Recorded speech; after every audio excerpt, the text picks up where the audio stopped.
Hi, this is a little unboxing and mini review of the Syba USB 3 dual 2.5 inch SATA drive RAID enclosure. Now I'm doing this video because I bought this one recently, and couldn't really find any information about it on the internet at all, on websites or YouTube. So just for the benefit of other people who have thought about buying one of these, thought I'd stick up some information. So this is the box came in. That's the device.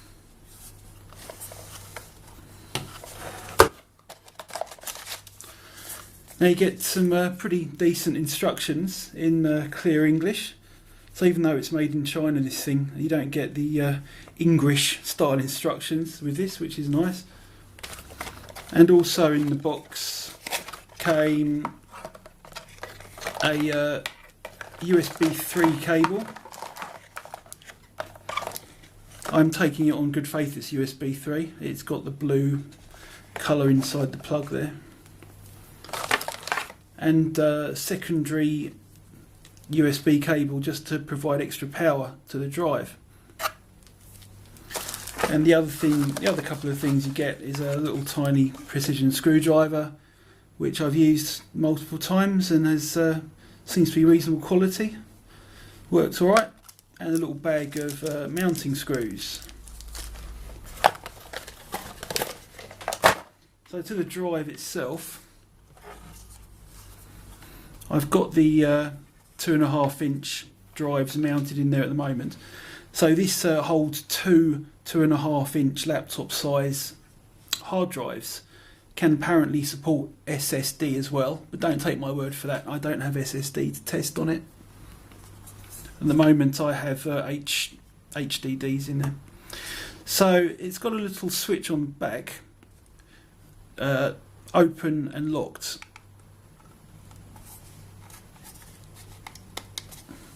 So that's in locked position there. Move it over to unlocked position, and you can lift the back off nice and easy, no tools required. You can then slide out the internal frame. So as I said, this has two 2.5 inch drives in it. Maximum it supports is two 2 terabyte drives according to the instructions, which is what I have in there at the moment. So you've got the little circuit board here. The drives went in very easily. Just plop them in like that, slide them that way where they connect with the SATA connector up here, and you get 8 screws included with the device, and they go in there and there to correspond with the 4 screw holes in each drive, and that went in no problem, very easy, holds the drives in. So what else is there to show inside here? So I'll show some more close-ups of this later, but the main reason for opening it, other than to take the drives in and out, is to reconfigure these two little dip switches inside here. They basically tell the drive what type of configuration to use for the drives. So that would be either to use RAID or to not use RAID, and to either use RAID 0 or RAID 1. As I said, I'll show a little close-up of the instructions for your options there. So that's the drive basically. We'll get it back on.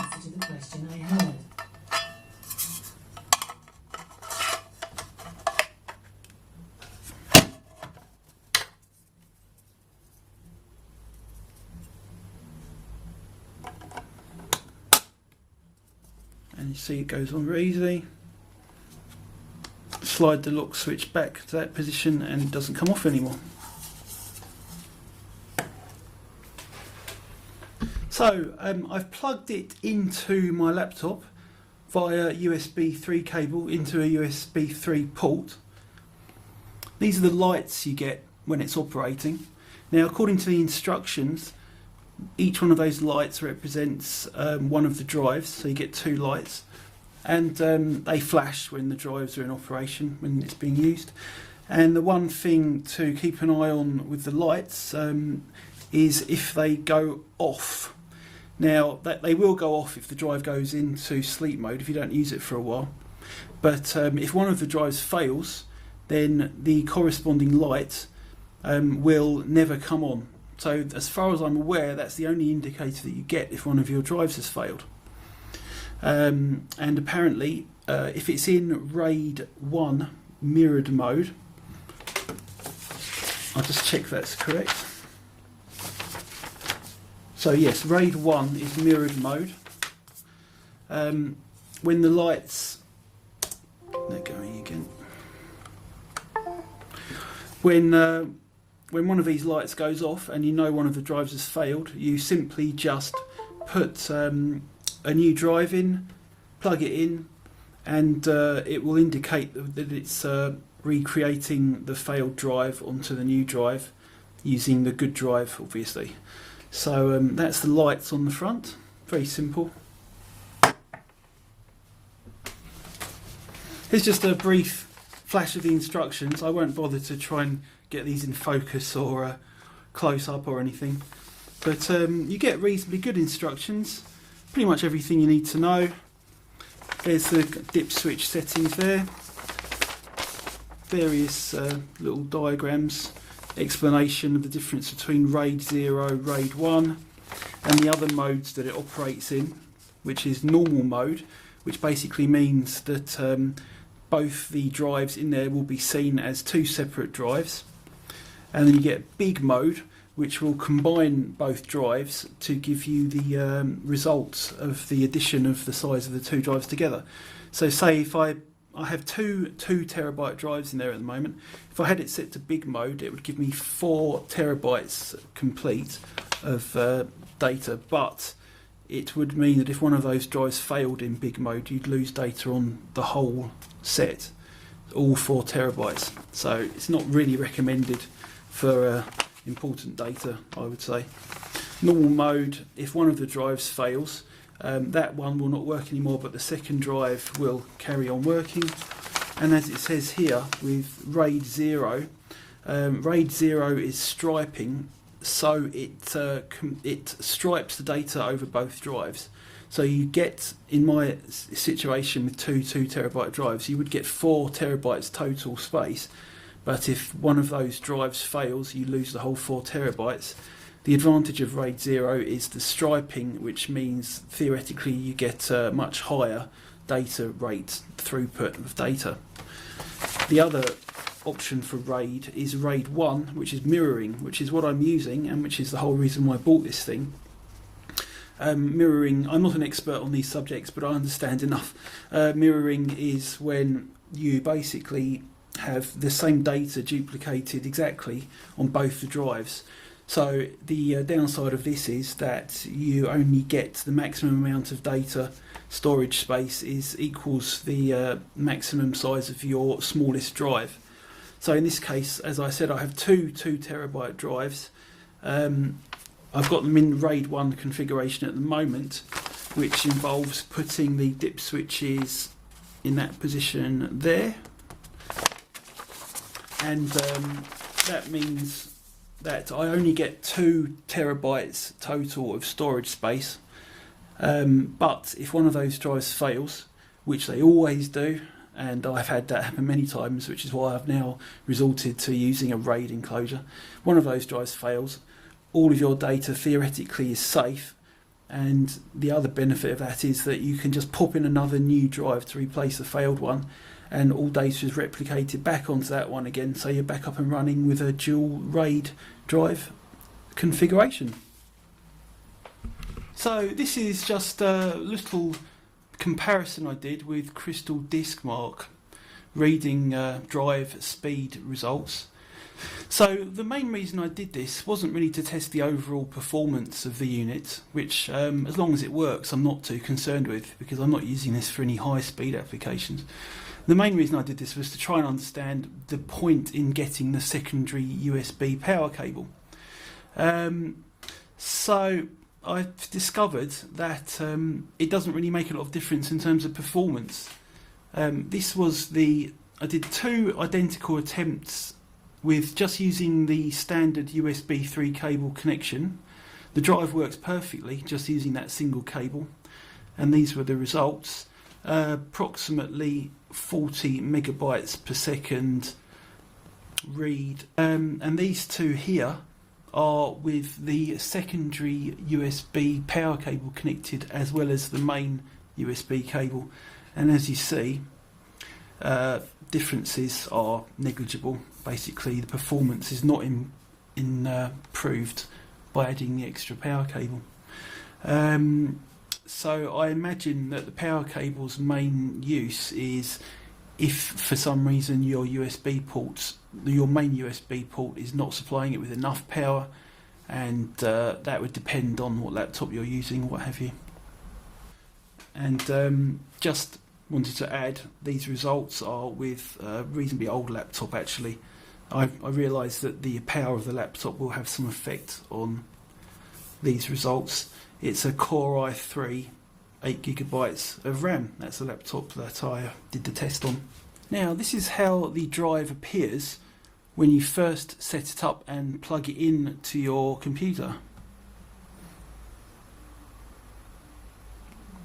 So I'm going to disk management in my Windows 10.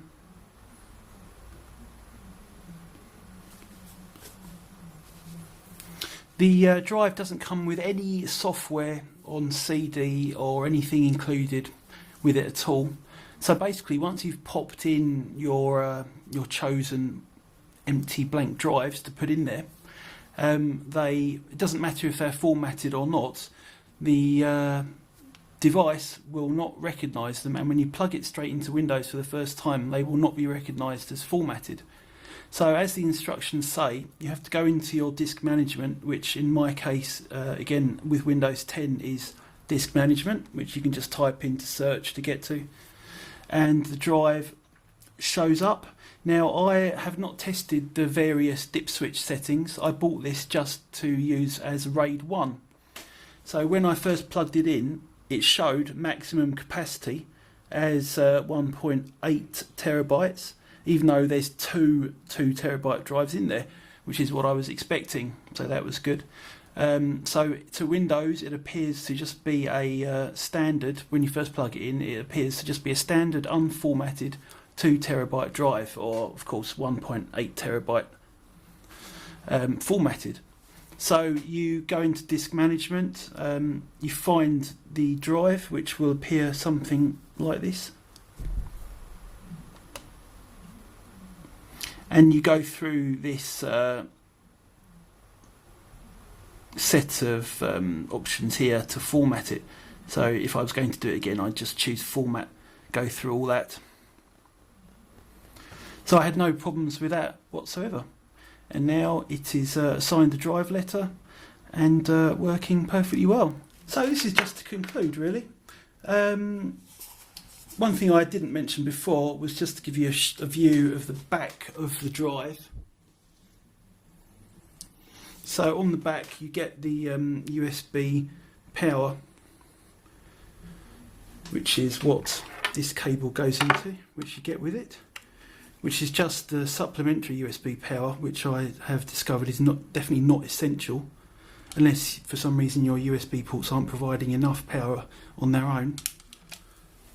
And this is the USB that you get on the back. This is the main USB, which provides power and which is also the data connection.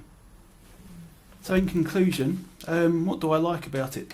I like the fact that the majority of the case all around here is aluminium metal. It's got a nice textured feel to it. I like the fact it's very easy to open with no tools required, except of course a little screwdriver to mount in the sides. I generally like the size of the whole unit. It's very small. It's pretty much the size, about as small as it could be, considering it has to hold 2.5 inch drives. It's nice and light, and as far as it has been for me so far, at least, it's working perfectly. and I also like the price. I got this for extremely good price. You can search around for it. I bought it for approximately £25 on eBay, and that was from an American seller which sent it from the US to the UK, and that delivery was included in the £25, so that was an incredibly good value, I think. So yes, if you're looking for a small portable RAID configurable external drive, 2.5 inch size, then there's probably more expensive options than this. But if your requirements are fairly basic as mine are, I would say go for it.